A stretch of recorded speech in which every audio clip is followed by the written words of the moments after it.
Үнемі жасайтын булочкаларымыз қатты не болмаса көтерілмей қалатын болса, дәл осы видеоны соңына дейін көріңіз. Мен сізге өзімнің жасау тәсіліммен әрі құпияларыммен бөлісемін.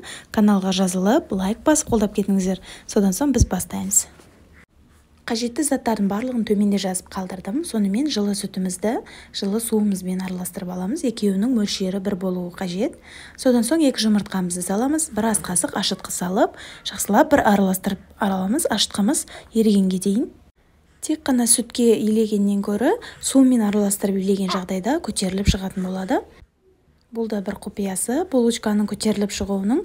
Енді сұйық майымызды ерітіп құйып аламыз. Сұйық май болғанда сары май ол. Аз-аздан ұн салып барып араластырамыз. Ұнды алдымен дәл осылай аз-аздан салып араластырып аламыз. Бір келкі болғаннан кейін барып ұнды салып, жақсылап тұрып, қолға жабыспайтындай қамыр илейтін боламыз. Қамырды кәдімгі нан сияқты илегендей етіп қатты илемеңіздер, әрине бұл жұмсақ болуы қажет. Оғанда қатты мән беріңіздер. Міне дайын болды, қамырымыз көріп тұрғандарыңыздай қолға аз-ақ қана жабысады, міне көріп тұрсыздар.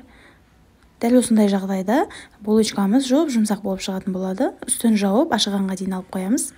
Мінеке қамырымыз көтеріліп шықты. Енді домалақ бөлшектерге бөліп, барлығын тындырып аламыз. Қамырымыз қолға қатты жабысып жатқан жағдайда қолымызды кішкене сары майлап, содан соң барып жұмыс жасасаңыздар, кішкене ол да көтеріліп шығуына жақсы көмектеседі. Мен жайып жатқан кезде де кішкене сары май жағып, содан соң ғана барып булочкаларды орайтын боламын. Тақтайдың астына да сары май, өзінің булочканың қамырдың үстіне де кішкене сары май жақтым, көріп тұрғандарыңызды жылтырап тұр. Ішіне мен осындай начинкаға өз қалағандарыңызды салуларыңызға болады. Мен шоколадный паста салдым. Осылай өз қалауларыңыз бойынша форма беріп орауларыңызға болады. Мен дәл осылай орадым, себебі шоколад сыртына ағып кетпес үшін дәл осы формамен орап шықтым. Барлығына сіздер өз қалауларыңыз бойынша әрине. Булочканы ораған кезде өте ұқыпты ораңыздар, өйткені сыртына ағып шығып кетпес үшін барлық жері жабық болуы қажет. Творог қосуларыңызға да болады, өз қалауларыңыз.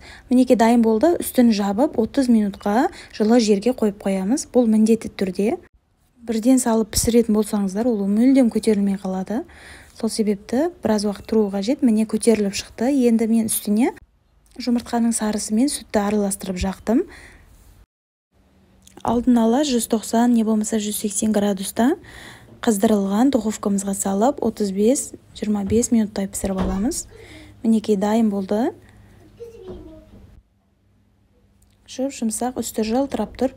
Өз қалауларыңыз бойынша сәндесеңіздер болады. Мен сахарный пудрамен осылай үстін безендіріп шықтым.